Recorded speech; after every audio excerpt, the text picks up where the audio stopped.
The Casebook of Sherlock Holmes, The Adventure of the Veiled Lodger, written by Arthur Conan Doyle, narrated by George Willson.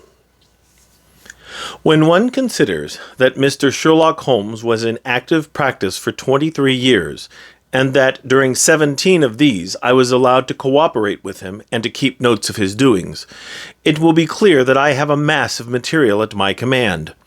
The problem has always been not to find, but to choose.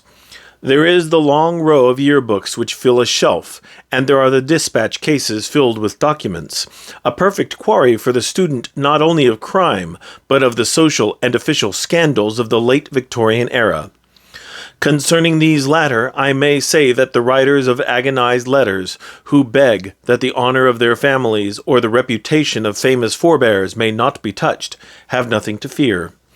The discretion and high sense of professional honor which have always distinguished my friend are still at work in the choice of these memoirs, and no confidence will be abused.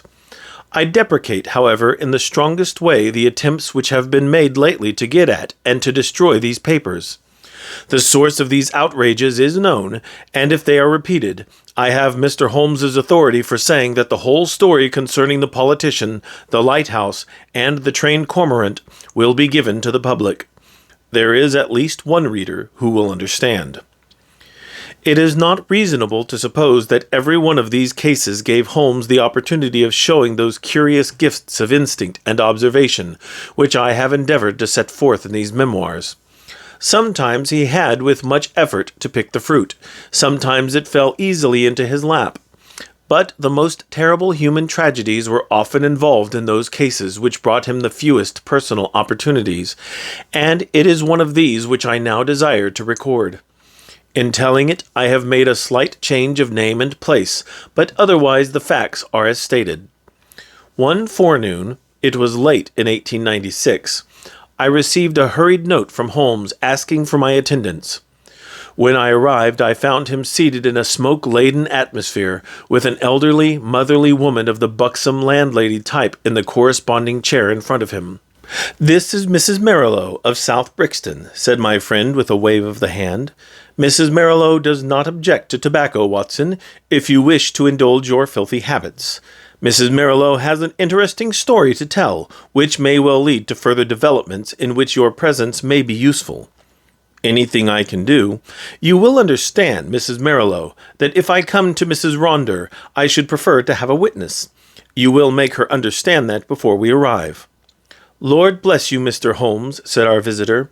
"She is that anxious to see you that you might bring the whole parish at your heels." "Then we shall come early in the afternoon. Let us see that we have our facts correct before we start. If we go over them, it will help Dr. Watson to understand the situation. You say that Mrs. Ronder has been your lodger for 7 years, and that you have only once seen her face." "And I wish to God I had not," said Mrs. Merrilow. "It was, I understand, terribly mutilated."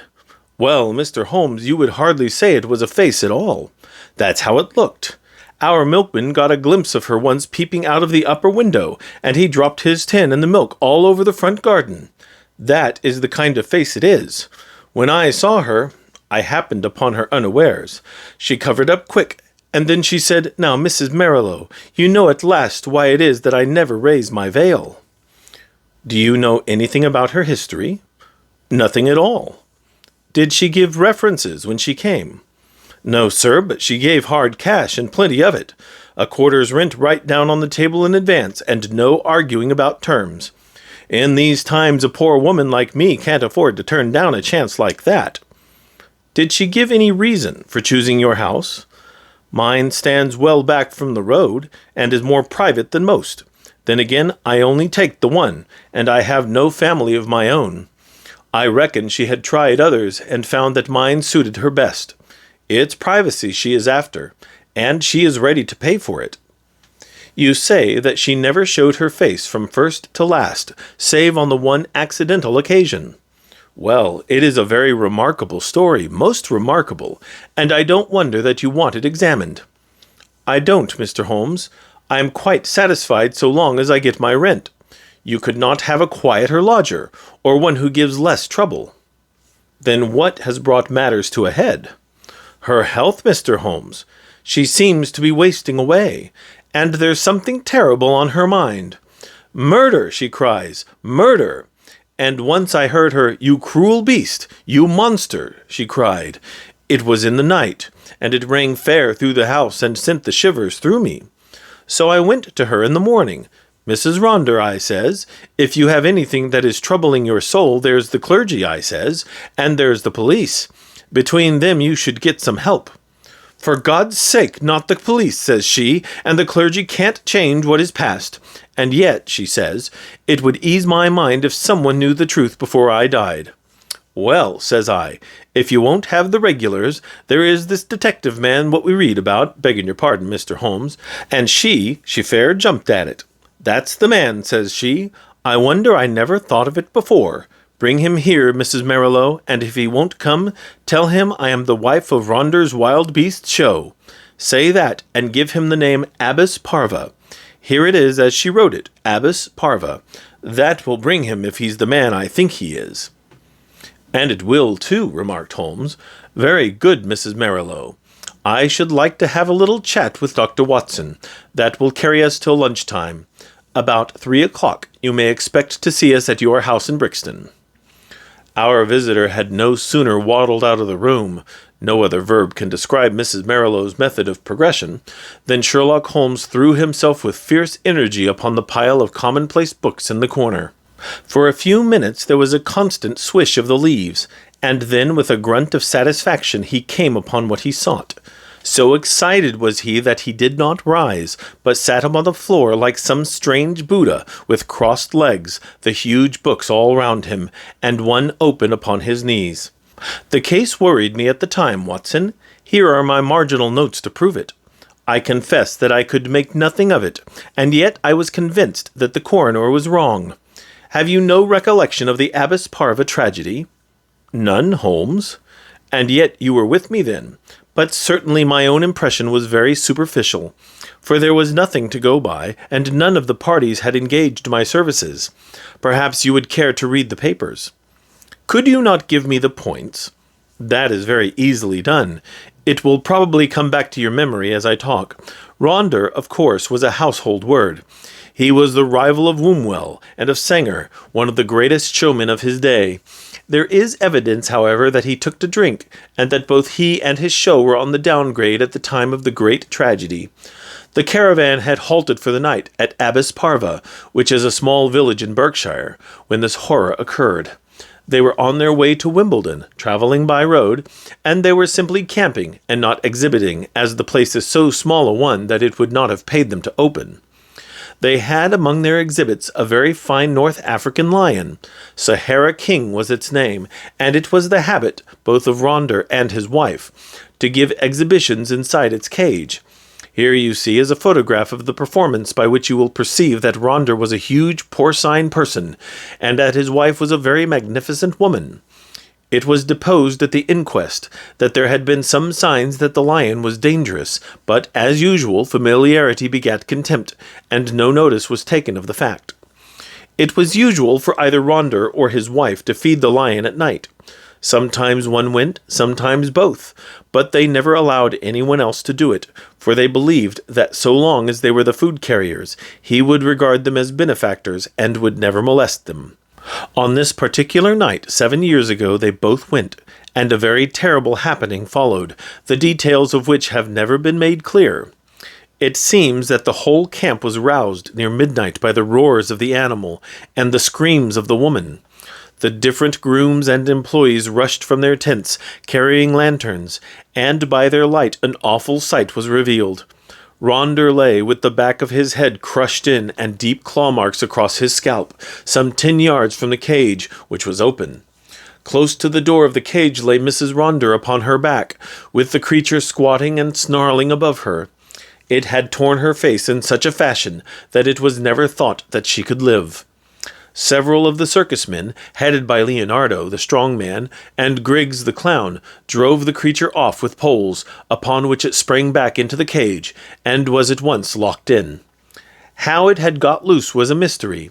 It was conjectured that the pair intended to enter the cage, but that when the door was loosed, the creature bounded out upon them. There was no other point of interest in the evidence, save that the woman, in a delirium of agony, kept screaming, "Coward! Coward!" as she was carried back to the van in which they lived.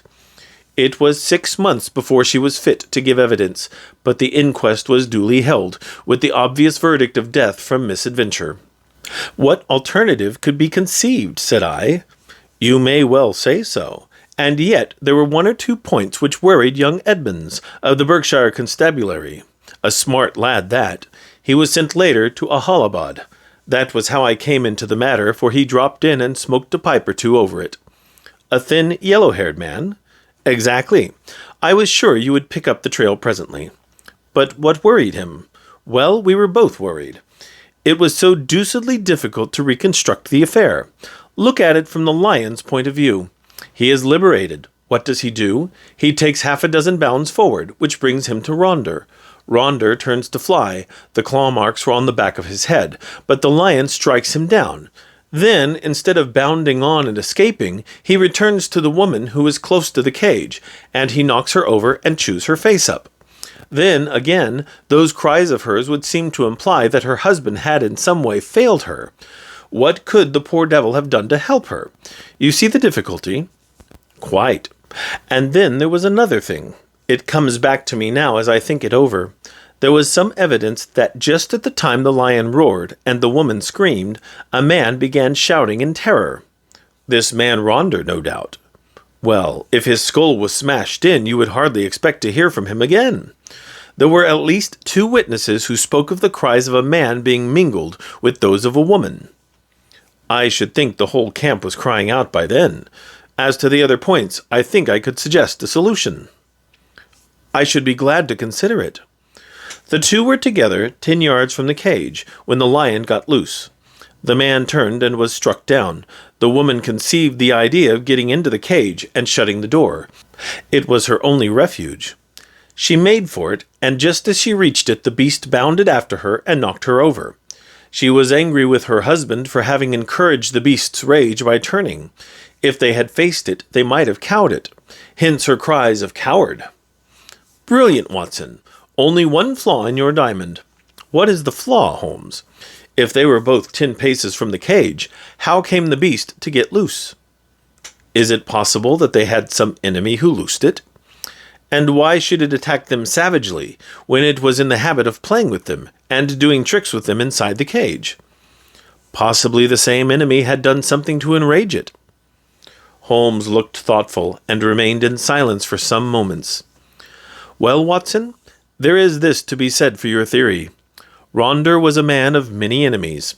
Edmonds told me that in his cups he was horrible, a huge bully of a man. He cursed and slashed at everyone who came in his way. I expect those cries about a monster, of which our visitor has spoken, were nocturnal reminiscences of the dear departed. However, our speculations are futile until we have all the facts. There is a cold partridge on the sideboard, Watson, and a bottle of Montrachet. Let us renew our energies before we make a fresh call upon them." When our hansom deposited us at the house of Mrs. Marilow, we found that plump lady blocking up the open door of her humble but retired abode. It was very clear that her chief preoccupation was lest she should lose a valuable lodger, and she implored us, before showing us up, to say and do nothing which could lead to so undesirable an end. Then, having reassured her, we followed her up the straight, badly carpeted staircase, and were shown into the room of the mysterious lodger. It was a close, musty, ill-ventilated place, as might be expected since its inmates seldom left it. From keeping beasts in a cage, the woman seemed, by some retribution of fate, to have become herself a beast in a cage. She sat now in a broken armchair in the shadowy corner of the room. Long years of inaction had coarsened the lines of her figure, but at some period it must have been beautiful, and was still full and voluptuous.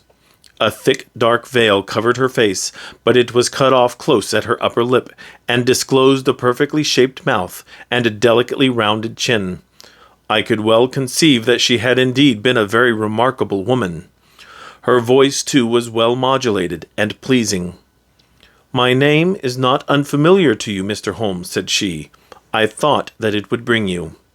That is so, madam, though I do not know how you are aware that I was interested in your case. I learned it when I had recovered my health, and was examined by Mr. Edmonds, the county detective. I fear I lied to him. Perhaps it would have been wiser had I told the truth. It is usually wiser to tell the truth, but why did you lie to him? Because the fate of someone else depended upon it. I know that he was a very worthless being, and yet I would not have his destruction upon my conscience. We had been so close, so close. But has this impediment been removed? Yes, sir. The person that I allude to is dead. Then why should you not now tell the police anything you know? Because there is another person to be considered. That other person is myself. I could not stand the scandal and publicity which would come from a police examination. I have not long to live, but I wish to die undisturbed. And yet I wanted to find one man of judgment to whom I could tell my terrible story, so that when I am gone, all might be understood. You compliment me, madam. At the same time, I am a responsible person. I do not promise you that when you have spoken I may not myself think it my duty to refer the case to the police. I think not, Mr. Holmes. I know your character and methods too well, for I have followed your work for some years. Reading is the only pleasure which fate has left me, and I miss little which passes in the world. But in any case, I will take my chance of the use which you may make of my tragedy. It will ease my mind to tell it. My friend and I would be glad to hear it. The woman rose and took from a drawer the photograph of a man. He was clearly a professional acrobat, a man of magnificent physique, taken with his huge arms folded across his swollen chest, and a smile breaking from under his heavy mustache, the self-satisfied smile of the man of many conquests. That is Leonardo, she said. Leonardo the strong man, who gave evidence? The same. And this is my husband. It was a dreadful face, a human pig, or rather a human wild boar, for it was formidable in its bestiality. One could imagine that vile mouth champing and foaming in its rage, and one could conceive those small vicious eyes darting pure malignancy as they looked forth upon the world. Ruffian, bully, beast, it was all written on that heavy jowled face. Those two pictures will help you, gentlemen, to understand the story. I was a poor circus girl brought up on the sawdust, and doing springs through the hoop before I was 10. When I became a woman, this man loved me, if such lust as his can be called love, and in an evil moment I became his wife. From that day I was in hell, and he the devil who tormented me. There was no one in the show who did not know of his treatment. He deserted me for others. He tied me down and lashed me with his riding whip when I complained. They all pitied me, and they all loathed him, but what could they do? They feared him one and all, for he was terrible at all times, and murderous when he was drunk. Again and again he was had up for assault, and for cruelty to the beasts, but he had plenty of money, and the fines were nothing to him. The best men all left us, and the show began to go downhill.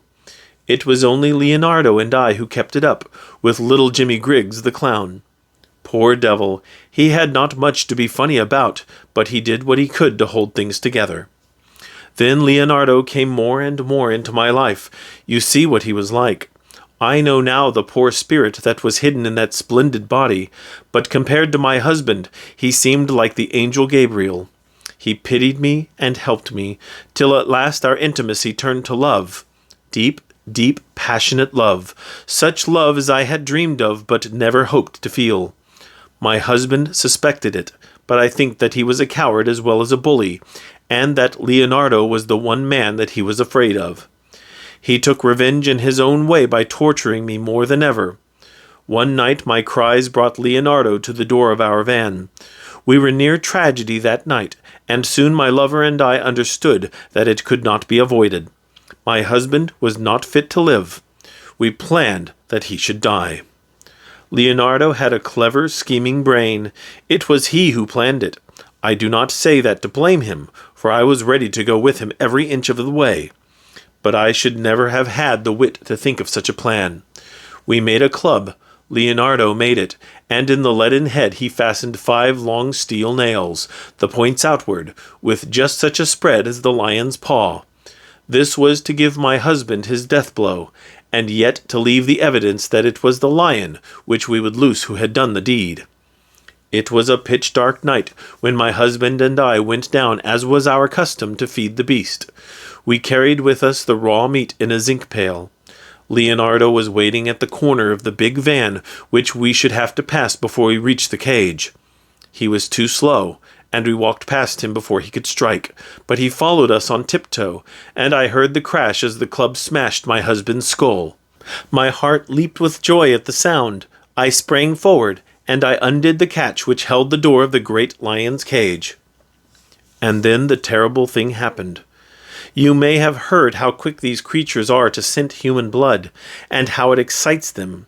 Some strange instinct had told the creature in one instant that a human being had been slain. As I slipped the bars it bounded out, and was on me in an instant. Leonardo could have saved me. If he had rushed forward and struck the beast with his club he might have cowed it, but the man lost his nerve. I heard him shout in his terror, and then I saw him turn and fly. At the same instant, the teeth of the lion met my face. Its hot, filthy breath had already poisoned me, and I was hardly conscious of pain. With the palms of my hands I tried to push the great, steaming, blood-stained jaws away from me, and I screamed for help. I was conscious that the camp was stirring, and then dimly I remembered a group of men, Leonardo, Griggs, and others, dragging me from under the creature's paws. That was my last memory, Mr. Holmes, for many a weary month. When I came to myself and saw myself in a mirror, I cursed that lion. Oh, how I cursed him! Not because he had torn away my beauty, but because he had not torn away my life. I had but one desire, Mr. Holmes, and I had enough money to gratify it. It was that I should cover myself, so that my poor face should be seen by none, and that I should dwell where none whom I had ever known should find me. That was all that was left to me to do, and that is what I have done. A poor wounded beast that has crawled into its hole to die. That is the end of Eugenia Ronder. We sat in silence for some time after the unhappy woman had told her story. Then Holmes stretched out his long arm and patted her hand with such a show of sympathy as I had seldom known him to exhibit. "Poor girl," he said, "poor girl. The ways of fate are indeed hard to understand. If there is not some compensation hereafter, then the world is a cruel jest. But what of this man Leonardo? I never saw him or heard from him again. Perhaps I have been wrong to feel so bitterly against him. He might as soon have loved one of the freaks whom we carried round the country as the thing which the lion had left. But a woman's love is not so easily set aside. He had left me under the beast's claws, he had deserted me in my need, and yet I could not bring myself to give him to the gallows. For myself, I cared nothing what became of me.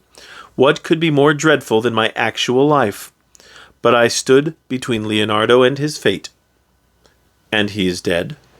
He was drowned last month when bathing near Margate. I saw his death in the paper. And what did he do with this 5-clawed club, which is the most singular and ingenious part of all your story? I cannot tell, Mr. Holmes. There is a chalk pit by the camp, with a deep green pool at the base of it. Perhaps in the depths of that pool. Well, well, it is of little consequence now. The case is closed. Yes, said the woman, the case is closed. We had risen to go, but there was something in the woman's voice which arrested Holmes's attention. He turned swiftly upon her. Your life is not your own, he said. Keep your hands off it. What use is it to anyone? How can you tell?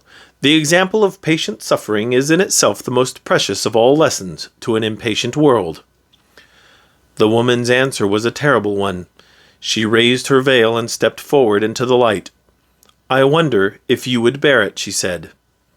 It was horrible. No words can describe the framework of a face when the face itself is gone.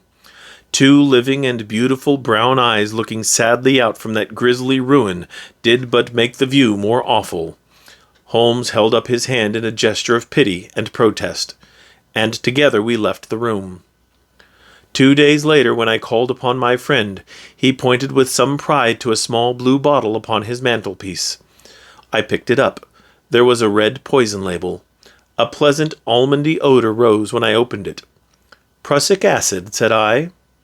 "Exactly. It came by post." "I send you my temptation. I will follow your advice." That was the message. I think, Watson, we can guess the name of the brave woman who sent it.